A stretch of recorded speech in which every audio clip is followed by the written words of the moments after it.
രാഹുൽ ഗാന്ധിയെ വെടിവെച്ച് കൊല്ലണമെന്ന് പറഞ്ഞത് മറ്റാരുമല്ല, കേരളത്തിലെ BJP നേതാവ് കൂടിയായ പ്രിന്റു മഹാദേവാണ്.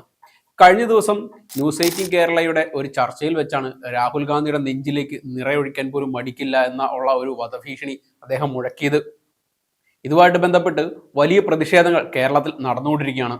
കോൺഗ്രസ് അടക്കമുള്ളവർ ഇതിനെതിരെ രംഗത്ത് വന്നിട്ടുണ്ട്. കോൺഗ്രസിലെ പല നേതാക്കളും ഇതിനെതിരെ രംഗത്ത് വന്നിട്ടുണ്ട്.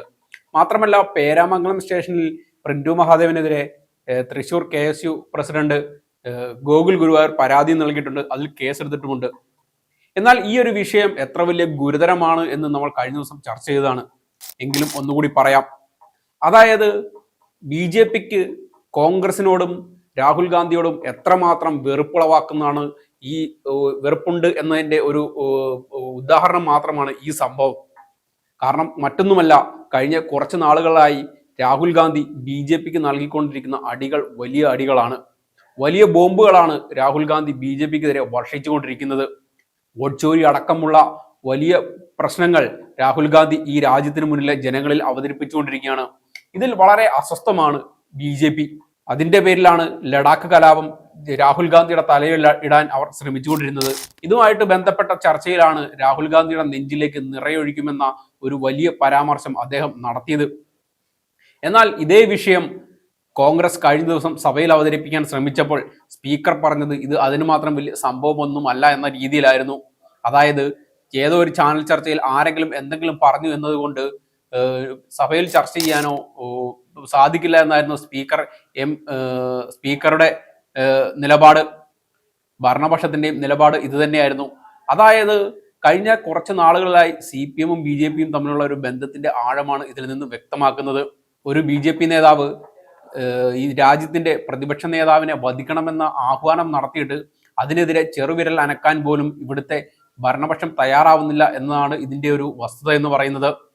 ഞങ്ങളാണ് ഇന്ത്യയിലെ ഏറ്റവും വലിയ സംഘപരിവാർ വിരുദ്ധർ എന്നാണ് പറഞ്ഞു നടക്കുന്നത് ഈ പറയുന്ന CPM അടക്കമുള്ളവർ പറഞ്ഞു നടക്കുന്നത്. എന്നാൽ അതിൽ യാതൊരുവിധ കഴമ്പുമില്ല എന്ന് വ്യക്തമാക്കുന്നതാണ് ഈ ഒരു സംഭവം. കാരണം അവർ പറഞ്ഞുകൊണ്ട് നടക്കുന്നത് ഈ ഇടതുപക്ഷമില്ലെങ്കിൽ ഇന്ത്യ ഇല്ല എന്നൊക്കെയാണ് പറഞ്ഞുകൊണ്ട് നടക്കുന്നത്. മാത്രമല്ല, ഇടതുപക്ഷമാണ് ഇന്ത്യയെ മുന്നോട്ട് നയിക്കുന്നതൊക്കെ അടക്കമുള്ള വലിയ പ്രചരണങ്ങളാണ് കേരളത്തിലടക്കം അവർ നടത്തിക്കൊണ്ടിരിക്കുന്നത്. എന്നാൽ രാജ്യത്തിന്റെ പ്രതിപക്ഷ നേതാവിനെ വധിക്കുമെന്നുള്ള വലിയൊരു ഭീഷണി മുഴക്കിയിട്ടും അതിനെതിരെ ചർച്ച ചെയ്യാനോ അത് ജനങ്ങൾക്ക് മുമ്പിൽ എത്തിക്കാനോ പോലും തയ്യാറാകുന്നില്ല എന്നുള്ളതാണ് ഇതിലെ ഒരു ദുരവസ്ഥ എന്ന് പറയുന്നത്. ഇത് കോൺഗ്രസിനെ മാത്രം പ്രശ്നമാക്കി മാറ്റാനാണ് LDF ശ്രമിച്ചുകൊണ്ടിരിക്കുന്നത്. അതുകൊണ്ടാണ് ഈ ഒരു വിഷയത്തെ സഭയിൽ ചർച്ച ചെയ്യാൻ പോലും അനുവദിക്കാതെ തള്ളിക്കളഞ്ഞത്. ഇതിനെതിരെ പ്രതിഷേധമുണ്ടായെങ്കിലും അതൊന്നും വകവയ്ക്കാത്ത രീതിയിലായിരുന്നു ഭരണപക്ഷത്തിന്റെ മുന്നോട്ടുള്ള നീക്കം. ഇതിൽ സഭ തൽക്കാലത്തേക്ക് പിരിഞ്ഞെങ്കിലും ഇനിയും അത് ചർച്ച ചെയ്യേണ്ട ആവശ്യം തന്നെയാണ്. കാരണം നമുക്കറിയാം, ജനാധിപത്യ ഇന്ത്യ ദിവസം കഴിയുന്തോറും മരിച്ചുകൊണ്ടിരിക്കുകയാണ്. എങ്ങനെയാണ് BJP-യും RSS-ഉം സംഘപരിവാർ സംഘടനകളും ഇന്ത്യയിലെ മതേതരത്വം തകർത്തുകൊണ്ടിരിക്കുന്നതെന്ന് നമ്മൾ കണ്ടുകൊണ്ടിരിക്കുകയാണ്. അതിന്റെ ഭാഗമാണ് വോട്ട് ചോരി അടക്കമുള്ള ഒരുപാട് സംഭവങ്ങൾ പുറത്തു വന്നത്. നമ്മുടെ കേരളത്തിലും സമാനമായ വോട്ട് ചോരിയുടെ സംഭവങ്ങൾ റിപ്പോർട്ട് ചെയ്യപ്പെട്ടിട്ടുണ്ട് എന്നുള്ളതാണ് ഇതിലെ ദുഃഖകരമായ ഒരു വസ്തുത എന്ന് പറയുന്നത്. അതുകൊണ്ട് തന്നെ ഈ ഒരു വിഷയം വളരെ ഗൗരവതരമാണ്. മാത്രമല്ല, തങ്ങൾക്ക് എതിരെ നിൽക്കുന്നവരെ എല്ലാവരെയും കൊന്നുകളയുന്ന ഒരു ചരിത്രം ഈ സംഘപരിവാർ പ്രസ്ഥാനങ്ങൾക്കുണ്ട്. തങ്ങൾക്കെതിരെ നിൽക്കുന്ന മാധ്യമപ്രവർത്തകർ, രാഷ്ട്രീയ പ്രവർത്തകർ, പോലീസ് ഉദ്യോഗസ്ഥർ, IAS ഉദ്യോഗസ്ഥർ എന്നിവരെയെല്ലാം ജയിലിലടച്ചും കൊന്നുകളഞ്ഞുമുള്ള ഒരു ചരിത്രം തന്നെയാണ് ഈ പറയുന്ന BJP-ക്കും സംഘപരിവാർ സംഘടനകൾക്കും ഉള്ളത്. അതിന്റെ ഭാഗമായിട്ട് തന്നെയാണ് അവർ രാഹുൽ ഗാന്ധിയും ലക്ഷ്യം വെക്കുന്നത്.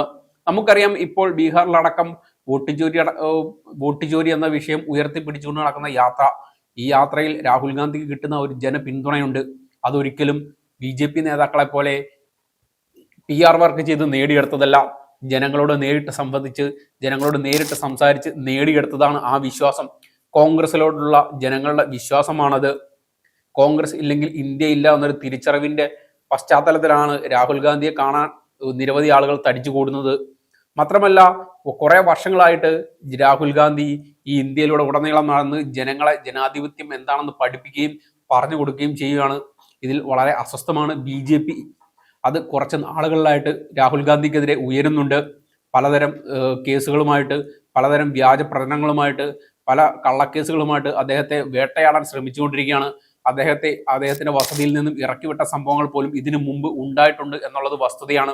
അങ്ങനെ ഏതു വിധേനയും രാഹുൽ ഗാന്ധിയെയും കോൺഗ്രസിനെയും തകർക്കുക എന്ന ലക്ഷ്യവുമായി BJP നാഷണൽ ലെവലിൽ പോയിക്കൊണ്ടിരിക്കുമ്പോൾ അതിനെ സഹായിക്കുന്ന നിലപാട് കൂടിയാണ് കേരളത്തിൽ CPM ചെയ്തുകൊണ്ടിരിക്കുന്നത്.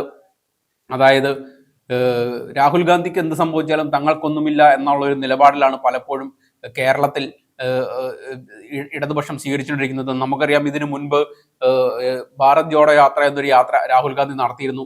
അന്ന് ആ യാത്രയെ പരിഹസിക്കാൻ കേരളത്തിൽ മുന്നിൽ നിന്നത് LDF ആയിരുന്നു എന്നുള്ളതാണ് വസ്തുത എന്ന് പറയുന്നത്.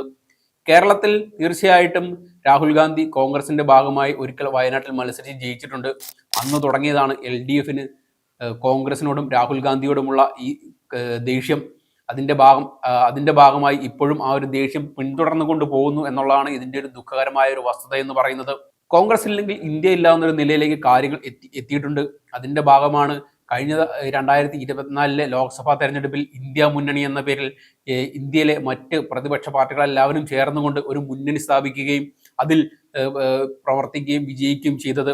അതിൽ ഒരു പ്രധാന കക്ഷിയായിരുന്നു തീർച്ചയായിട്ടും കേരളത്തിൽ നിന്നുള്ള CPM. എന്നാൽ അതേ CPM തന്നെയാണ് രാഹുൽ ഗാന്ധിക്കെതിരെ ഒരു സംഘപരിവാർ പ്രവർത്തകൻ നടത്തിയ രൂക്ഷമായിട്ടുള്ള ഈ ഒരു പ്രതികരണത്തിനെതിരെ ഒരു ചെറുവിരൽ പോലും അനക്കാൻ ധൈര്യപ്പെടാത്തത്. ഇപ്പോൾ ഈ KSUവിന്റെ ഒരു ജില്ലാ പ്രസിഡന്റ് കൊടുത്ത ഒരു പരാതി കൊണ്ട് മാത്രമാണ് ഇപ്പോൾ ഒരു കേസ് എടുത്തിരിക്കുന്നത്. അതിനും അപ്പുറത്തേക്ക് ഈ ഒരു വിഷയം ജനങ്ങളിൽ എത്തിക്കാനോ, എങ്ങനെയാണ് BJP അടക്കമുള്ള സംഘപരിവാർ ചാനലുകൾ ജനാധിപത്യത്തെയും കോൺഗ്രസിനെയും ആക്രമിച്ചു കൊണ്ടിരിക്കുന്നതെന്ന് ജനങ്ങളെ പറഞ്ഞ് മനസ്സിലാക്കാനോ ഒരിക്കൽ പോലും തയ്യാറായിട്ടില്ല എന്നുള്ളതാണ് ഇതിൻ്റെ ഒരു വസ്തുത എന്ന് പറയുന്നത്. ജനാധിപത്യത്തിന്റെ എല്ലാ മര്യാദകളും ലംഘിച്ചുകൊണ്ട് BJP നടത്തുന്ന ഈ വൃത്തികെട്ട കളിയിലെ ഒരു കളിക്കാരൻ മാത്രമായി CPM മാറുന്നു എന്നുള്ളതിന്റെ ഒരു ഉദാഹരണം മാത്രമാണിത്. തീർച്ചയായിട്ടും ഇത് സഭയിൽ ചർച്ച ചെയ്യേണ്ട ഒരു വിഷയം തന്നെയാണ്. ഒരിക്കലും ഒരു ചാനൽ ചർച്ചയിൽ ഉണ്ടായ ഒരു ദുഃഖകരമായ ഒരു സംഭവമോ അല്ലെങ്കിൽ അനിഷ്ട സംഭവമോ ഒന്നുമല്ല ഇത്. തീർച്ചയായിട്ടും രാഹുൽ ഗാന്ധിയെ ലക്ഷ്യം വെച്ച് നടക്കുന്ന വലിയൊരു പ്ലാനിങ്ങിന്റെ ഭാഗം തന്നെയാണിത്. അതിൻ്റെ ഉള്ളിലുള്ള ആ ഒരു വെറുപ്പ് അല്ലെങ്കിൽ ഉള്ളിലുള്ള ആ ഒരു അമർഷം അറിയാതെ പുറത്തു വന്നതാണ് എന്ന് നമ്മൾ മനസ്സിലാക്കണം. നമുക്കറിയാം, ഈ ഇന്ത്യയിൽ തന്നെയാണ് മാധ്യമപ്രവർത്തക ഗൗരി ലങ്കേഷിനെ അടക്കം വെടിവെച്ച് കൊന്നത്. ആ ഒരു ആയുധം ഇപ്പോഴും സംഘപരിവാറിന്റെ കയ്യിൽ തന്നെ ഉണ്ട് എന്നുള്ളതാണ് നമ്മൾ മനസ്സിലാക്കേണ്ടത്. അതും ഇനിയും എടുക്കാൻ അവർ മടിക്കില്ല എന്ന് തന്നെയാണ് നമ്മൾ കണക്കാക്കേണ്ടത്. നമുക്കറിയാം, ഇതിനു മുൻപ് ഇന്ദിരാഗാന്ധിയെയും രാജീവ് ഗാന്ധിയെയും എല്ലാം കൊന്നുകളഞ്ഞത് ഇതേ മനസ്ഥിതിയുള്ള തീവ്രവാദികൾ തന്നെയാണ്. അതേ തീവ്രവാദികൾ തന്നെയാണ് ഇന്ന് രാഹുൽ ഗാന്ധിയും ലക്ഷ്യം വെച്ചുകൊണ്ടിരിക്കുന്നത് എന്ന ഒരു വലിയൊരു തിരിച്ചറിവിലോട്ട് നമ്മൾ തീർച്ചയായിട്ടും എത്തണം. അത് ഈ കേരളത്തിലെയും ഇന്ത്യയിലെയും ജനങ്ങളെയും നമ്മൾ പറഞ്ഞു ബോധ്യപ്പെടുത്തേണ്ടതിൻ്റെ ഒരു ആവശ്യമുണ്ട്. എങ്കിൽ മാത്രമേ നമ്മൾ ആഗ്രഹിക്കുന്ന ജനാധിപത്യം ഇവിടെ നിലനിൽക്കൂ എന്നുള്ള ഒരു വലിയൊരു തിരിച്ചറിവിലേക്ക് നമ്മൾ എത്തിപ്പെടേണ്ടിയിരിക്കുന്നു.